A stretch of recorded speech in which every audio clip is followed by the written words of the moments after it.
আসসালামু আলাইকুম। ঈদ মোবারক। ঈদ মোবারক।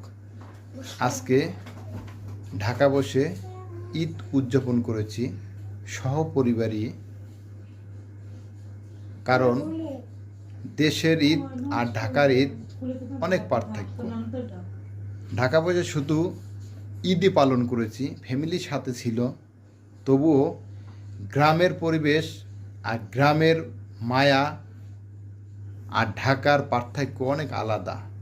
গ্রামের বাড়িতে সবার সাথে একসাথে ঈদ উদযাপনের যে একটা আনন্দ, আসলে এটা ঢাকায় পাওয়া যায় না।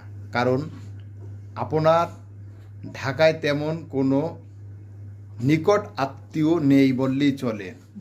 আপনার গ্রামের বাড়িতে গেলে আপনার মা বাবা ভাই বোন আত্মীয় স্বজন আশেপাশে সবার সাথে দেখা হয় 1 বছর পর।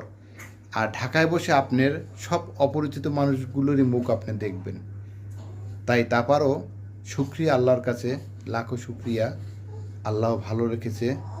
আপনারা দোয়া করবেন আমার জন্য, আমিও দোয়া করবো। আসসালামু আলাইকুম।